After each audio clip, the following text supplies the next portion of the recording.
Hey Taurus, this is Perrymore Tarot's daily reading for July 30th, 2024.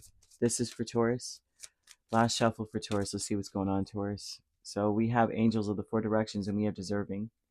A lot of you need to think about what you deserve in your life, especially when it comes in the way of miracles. You deserve a miracle. You deserve the protection that you have around you. You do.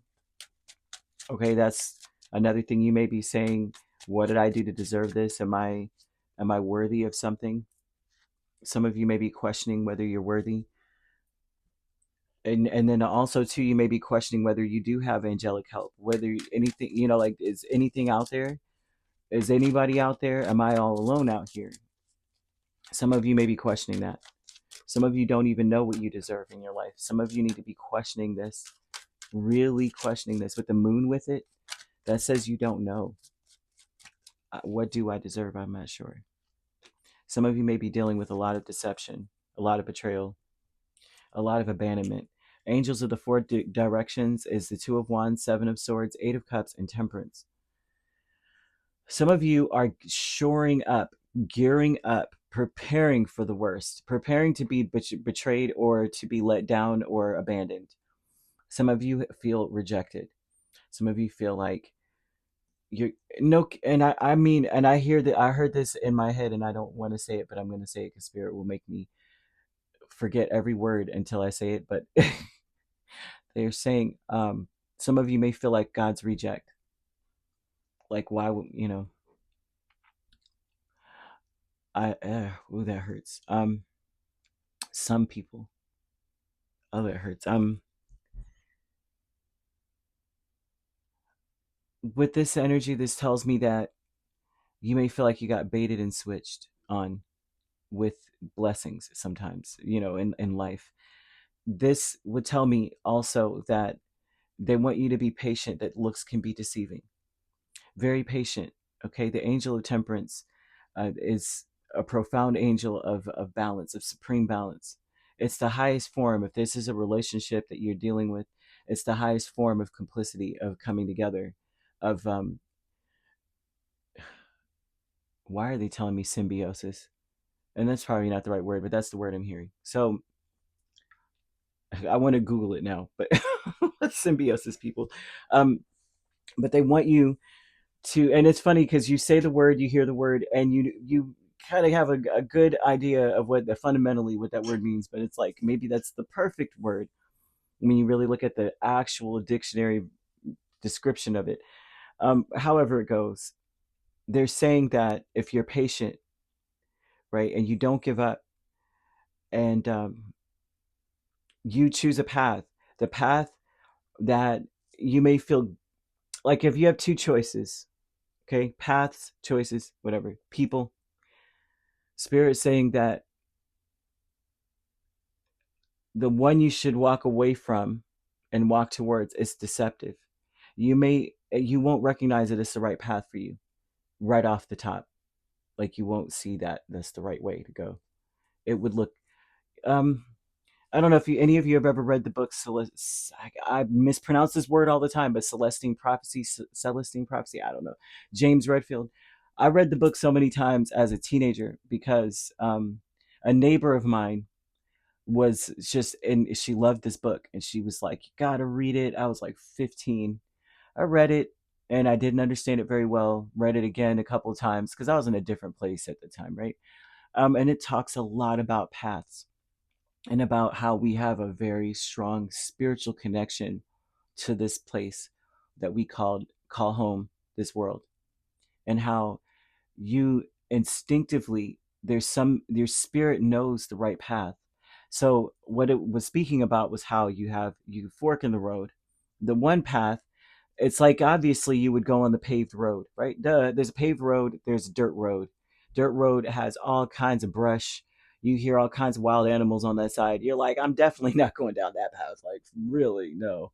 I'm going down the paved path with the McDonald's down the I could see it in the horizon, the M.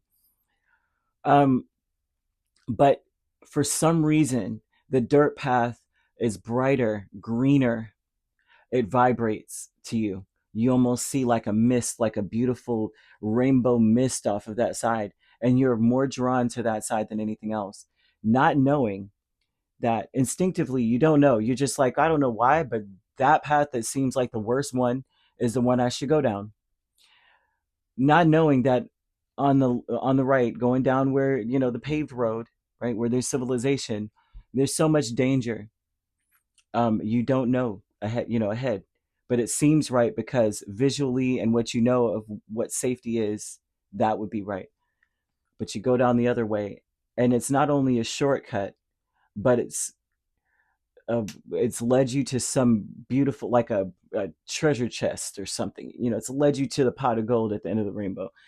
I digress only to tell you what they're visually showing me. Something is going to be highlighted more than the other, and what's highlighted seems like it's wrong. You're like, why is that better? Why does that feel better when it's obviously not?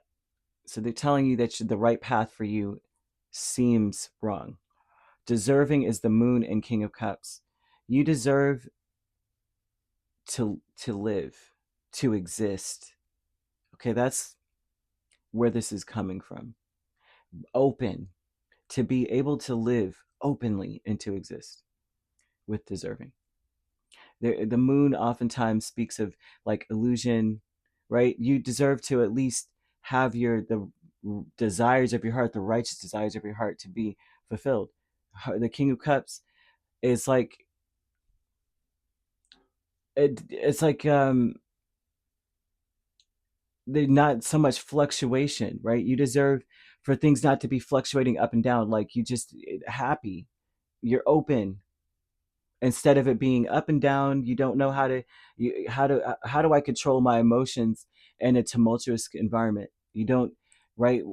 If you deserve the moon, that means it should be an adventure. It should be something that you don't see coming, but you also should be um emotionally satisfied and balanced in this inconsistency. There shouldn't be an up and down thing where you're like, oh my gosh, I don't know if I'm going to be, and if I'm in danger or not.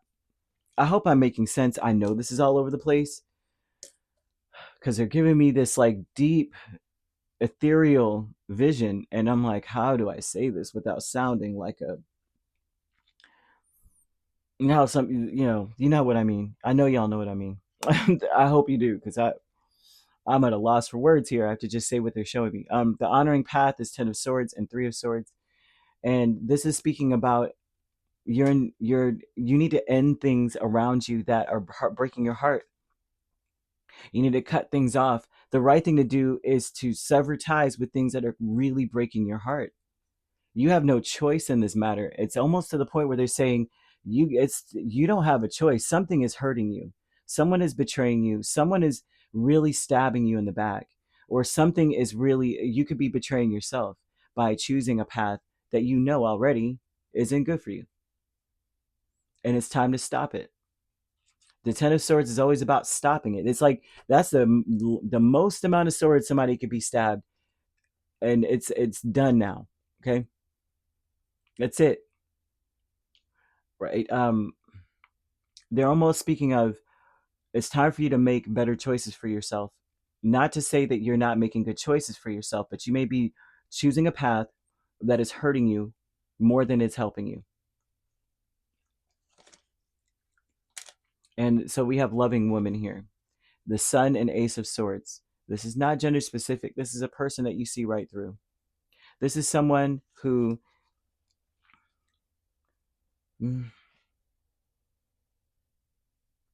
this may be someone that you see all the way through that may have disappointed you. Okay. You may see that they're not presenting their true side. You see right through it into their truest nature. And this may be someone as well who is making the decision to walk away, but they're not really walking away. They're just stepping away only to come back. You may see that's the truth of them. Like they don't really want to walk away. Um, You may also see that they will abandon you when you need them the most. This also would be a person who sees right into you and sees that you are hurt or have been heartbroken, and that you, in protection of oneself, may walk away. This loving woman energy, which it could be masculine, this could be a man who's operating out of his emotions, is definitely not gender specific. This is someone that attracts you by just laying things out.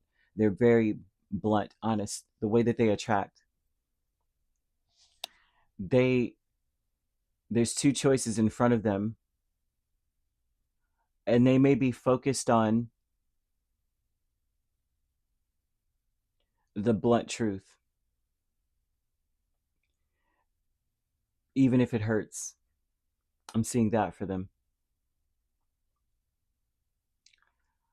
They may be very attractive because of how honest they are, or how blunt they are, or how they just call things out. But in all actuality, um,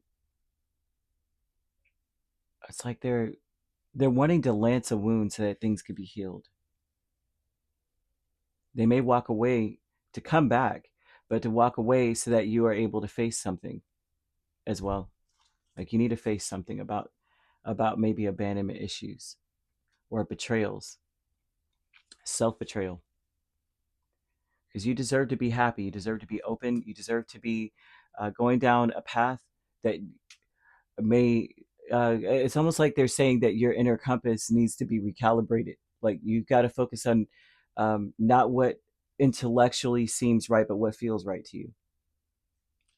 Like everybody would choose door number one, but for some reason door number two is more attractive to me, and it's like you should be able to go down that path and see why it's right for you, and you should do it. I hope that makes sense. I hope this makes sense.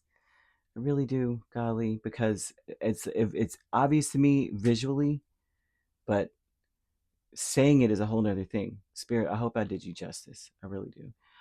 You could be dealing with a Sagittarius, a Cancer, or a Leo.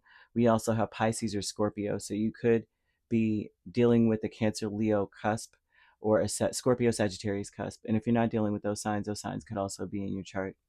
If you'd like to book a personal reading with me, my links are on my page. Peace, love, and light. Take care.